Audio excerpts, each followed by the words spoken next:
Well, everyone is spending a lot more time at home these days and maybe on their devices. And if you're curious how to navigate the world of social media with your children, well, Dr. Bethany Cook is here to help us out. Good morning. Good morning. I Thanks so think much for having me.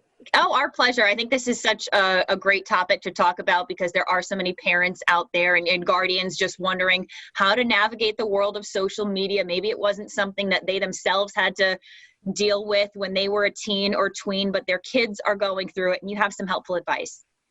Absolutely. Definitely. Which one should we start with?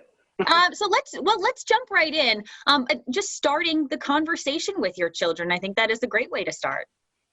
I think one of the first things you need to do with your kids is, as you say, have the conversation to begin with. And I think sitting down and saying what's private information, what stays in the family versus what's public information. So, say somebody's having a baby in your family, you could post about that, but maybe not talk about the arguments of who's going to be the godparents or, some of the more intimate details, I think. And having an honest conversation about how your child feels about what other people post, what their friends post. And I think it's also important, what is their goal on social media?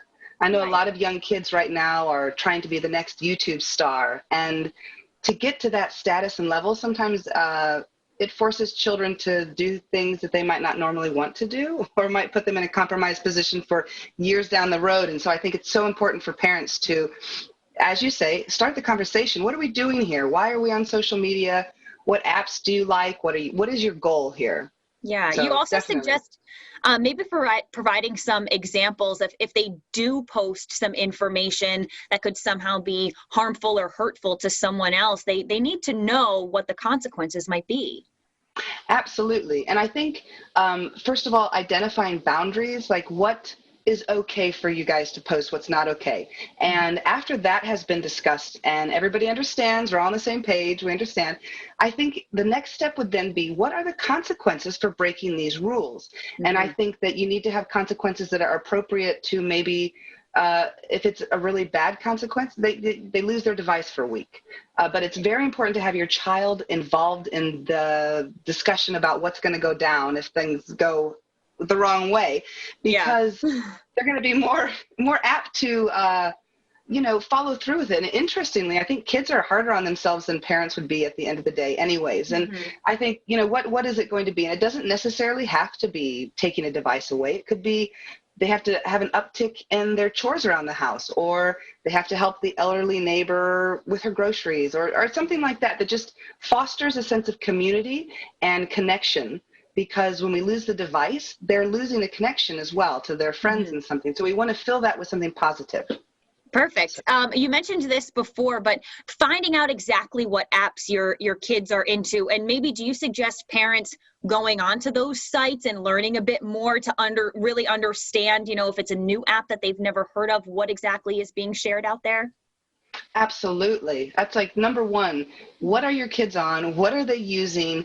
Even if you don't know a lot, have them show you, why do you like this app? And I think to go about it from a curiosity standpoint versus what are you doing? Let me see, I'm gonna being like aggressive in that way, and just say, what is it? And I've seen a lot on TikTok is one of the ones, I think that's the newer ones. And it's in the news a lot. Are we losing it? Are we not? Oh my God.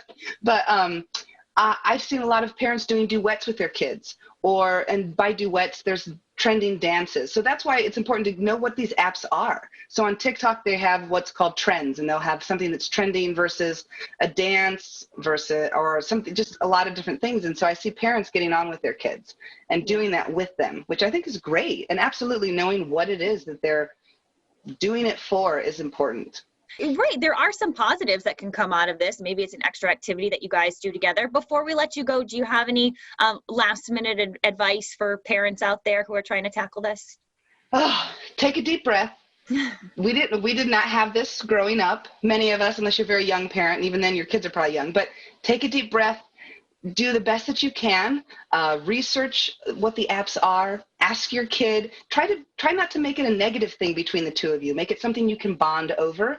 And if it's something that you are not comfortable with, like having yourself shown when you get out of the shower and your kid's like, hey, yo, ma, what's up? You need to have those talks ahead of time, because I do see those on social media as well. So we see a lot on social media, that's for sure. Well, Dr. Cook, thank you so much for joining us. It's my pleasure. Thank you.